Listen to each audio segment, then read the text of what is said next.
اعوذ باللہ من الشیطان الرجیم بسم اللہ الرحمن الرحیم قد جعلم اللہ المعوقین منکم والقائلین لاخوانہم ہلم الینا ولا یاتون البأس الا قلیلا۔ یقیناً تم میں رکاوٹیں ڈالنے والوں کو اللہ تعالیٰ خوب جانتا ہے، اور اپنے بھائیوں سے کہنے والوں کو کہ ہماری طرف آؤ، اور وہ لڑائی میں کم ہی آتے ہیں۔ سورۃ الاحزاب آیہ 18۔ قد جعلم اللہ المعوقین منکم، یقیناً تم میں رکاوٹیں ڈالنے والوں کو اللہ تعالیٰ خوب جانتا ہے۔ اللہ رب العزت نے وعید سنائی ہے ان لوگوں کو جو دوسروں کو جنگ میں شامل ہونے سے روک رہے ہیں۔ حق سے روکنے والے منافق ہوتے ہیں جو خود بھی حق سے رکتے ہیں اور دوسروں کو بھی شرکت جہاد سے روکتے ہیں اور کہتے ہیں ہمارے پاس چلے آؤ۔ یہ وہ لوگ ہیں جو قربانی دینے سے خود رکتے ہیں اور دوسروں کو روکتے ہیں۔ خود رکنا کوتاہی ہے جبکہ دوسروں کو روکنا ڈھٹائی ہے۔ اللہ تعالیٰ نے ان کی ڈھٹائی کی نفسیات کو کھول کر رکھ دیا۔ والقائلین لاخوانہم ہلم الینا، اور اپنے بھائیوں سے کہنے والوں کو کہ ہماری طرف آؤ، یعنی ان لوگوں کو جانتے ہیں جو اپنے ساتھ بیٹھنے والوں کو آرام کرنے کا مشورہ دے رہے ہیں۔ ولا یاتون البأس الا قلیلا، اور وہ لڑائی میں کم ہی آتے ہیں اور جنگ میں بھی کبھی کبھی نظر آتے ہیں۔ وہ ایمان اور صبر کے معدوم ہونے کی وجہ سے جہاد سے پیچھے رہتے ہیں، اور اس لیے کہ ان کے دلوں میں نفاق ہے۔ نفاق بزدلی کا تقاضا کرتا ہے۔ اشیحۃ علیکم فاذا جاء الخوف رأیتہم ینظرون الیک تدور اعینہم کالذی یغشی علیہ من الموت فاذا ذهب الخوف سلقوکم بألسنۃ حداد اشحة علی الخیر اولئک لم یؤمنوا فاحبط اللہ اعمالہم وکان ذلک علی اللہ یسیرا۔ تمہارے بارے میں سخت بخیل ہیں، چنانچہ جب کوئی خوف آ جائے تو آپ انہیں دیکھتے ہیں کہ آپ کی طرف دیکھتے ہیں، ان کی آنکھیں اس شخص کی طرح گھومتی ہیں جس پر موت کی غشی طاری کی جا رہی ہو۔ پھر جب خوف دور ہو جاتا ہے تو مال کے حریص ہو کر تیز زبانوں کے ساتھ آپ کو تکلیف دیتے ہیں۔ یہ لوگ ایمان نہیں لائے تو اللہ تعالیٰ نے ان کے اعمال ضائع کر دیے، اور یہ اللہ تعالیٰ پر ہمیشہ سے بہت ہی آسان ہے۔ سورۃ الاحزاب آیہ 19۔ اشیحۃ علیکم، تمہارے بارے میں سخت بخیل ہے۔ بخل منافقین کا وصف ہے۔ ان کے بعد ان کی بزدلی کے بارے میں رب العزت نے واضح فرمایا۔ بخل اور بزدلی انسان کی دو بہت بری صفات ہیں۔ منافق تمہاری خیر خواہی میں بخیل اور کنجوس ہیں، جہاد کے لیے فقراء اور محتاجوں کے لیے خرچ نہیں کر سکتے۔ منافق بزدل ہوتے ہیں، خوف کے وقت کانپنے لگ جاتے ہیں۔ فَإِذَا جَاءَ الْخَوْفُ، چنانچہ جب کوئی خوف آ جائے، یعنی دشمنوں کے ہجوم کی وجہ سے ان کے خوف کی یہ حالت ہو گئی، رَأَیْتَہُمْ، آپ انہیں دیکھتے ہیں، اے رسول صلی اللہ علیہ وآلہ وسلم آپ انہیں دیکھو گے، ینظرون الیک، وہ آپ کی طرف دیکھتے ہیں، حسد بھری نگاہوں سے آپ کو دیکھتے ہیں، تدور اعینہم، ان کی آنکھیں گھومتی ہیں اور ادھر ادھر خوف اور مایوسی سے دیکھتے ہیں۔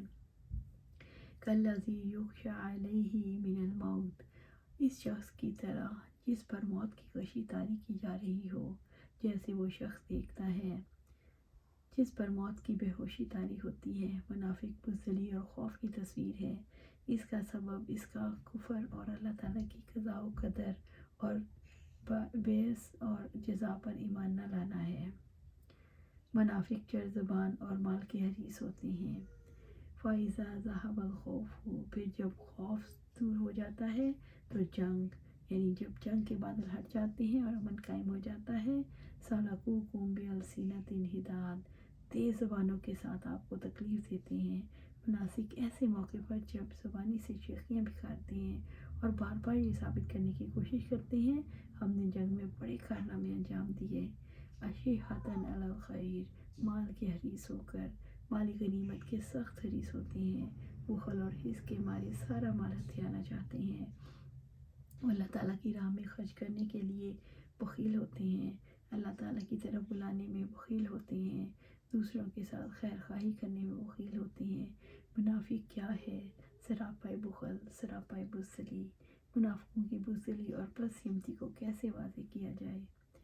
اللہ تعالیٰ نے واضح کیا کہ جب ڈراؤ اور دہشت کا موقع آئے تو آپ دیکھیں گے ان کی نظریں آپ کی طرف جمی ہوئی ہیں اور آنکھیں اس طرح گھومتی ہیں جیسے شخص پر غشی طاری ہو۔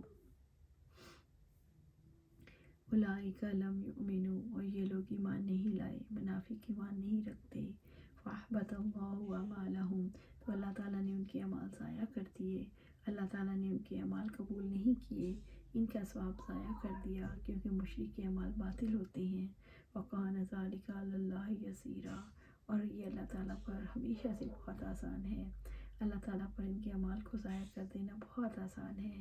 منافقوں کے مقابلے میں اللہ تعالیٰ نے اہل ایمان کے دلوں کو بخل سے اپنی حفاظت میں رکھا ہے، وہ اللہ تعالیٰ کی راہ میں خرچ کرتے ہیں، بھلائی کی حق کے ہر راستے میں اپنا مال نچھاور کرتے ہیں، اپنا علم بھی خرچ کرتے ہیں، اپنی جاہ بھی خرچ کرتے ہیں، اللہ تعالیٰ کے کلمے کی بلندی کے لیے اپنے بدن کو بھی خرچ کرتے ہیں۔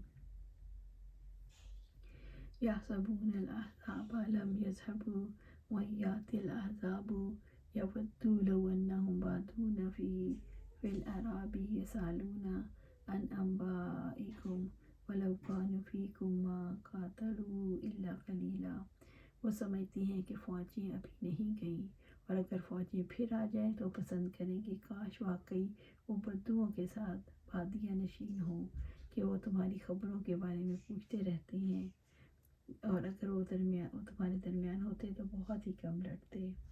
سورۃ الاحزاب آیہ 20۔ یحسبون الاحزاب لم یذهبوا، وہ سمجھتی ہیں فوجیں ابھی نہیں گئیں، منافقوں کو اس بات کا یقین نہیں آتا کہ حملہ آور چلے گئے ہیں، ان کا خیال ہے دور ہٹ گئے ہیں، بعد میں حملہ کریں گے۔ اللہ تعالیٰ نے منافقوں کے خوف اور بزدلی کو واضح کیا، اگرچہ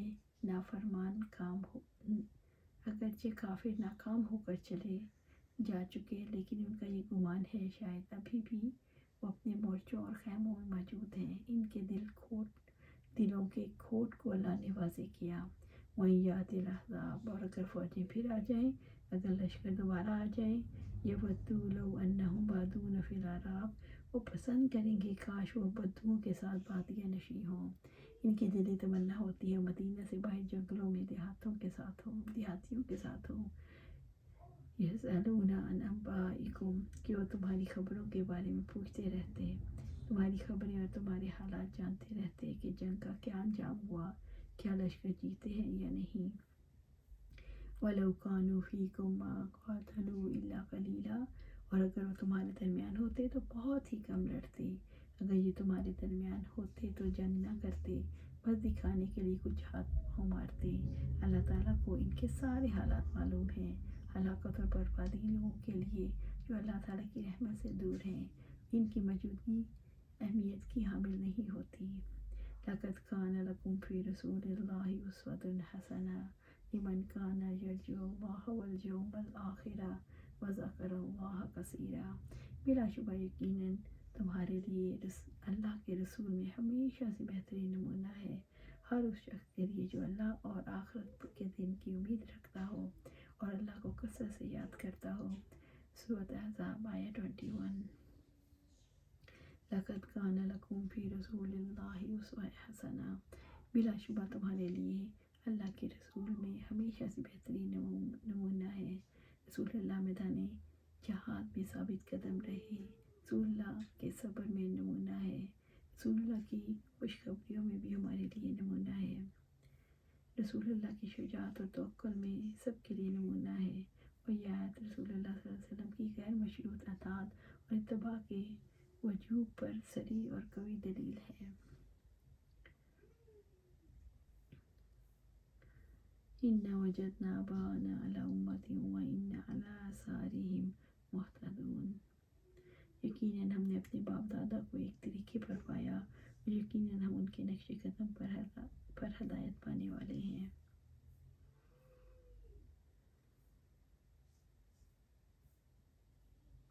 لِمَنْ كَانَ يَرْجُو اللَّهَ وَالْيَوْمَ الْآخِرَ، اور ہر اس شخص کے لیے جو اللہ تعالیٰ اور آخرت کے دن کی امید رکھتا ہو۔ آپ صلی اللہ علیہ وسلم کے ہر قول اور ہر فعل کی پیروی صرف وہی لوگ کرتے ہیں جو اللہ کی ملاقات اور آخرت کے دن کی امید رکھتے ہیں۔ وذکر اللہ کثیرا، اور اللہ تعالیٰ کو کثرت سے یاد کرتے ہیں، جو تمام اوقات اور ہر طرح کے اوقات میں اللہ کو کثرت سے یاد کرتے ہیں۔ یہ حکم عام ہے۔ رسول اللہ صلی اللہ علیہ وسلم کی زندگی کو نمونہ بنانا ضروری ہے، عقیدے میں، عبادت میں، معیشت میں، معاشرت میں اور سیاست میں۔ زندگی کے ہر میدان میں آپ صلی اللہ علیہ وسلم کے اقوال، افعال اور احوال میں مسلمانوں کے لیے نمونہ ہے۔ اللہ سبحانہ تعالیٰ سے دعا ہے کہ ہمیں قرآن و سنت پر عمل کرنے کی توفیق دے اور اس پر جمع دے۔ آمین یا رب العالمین۔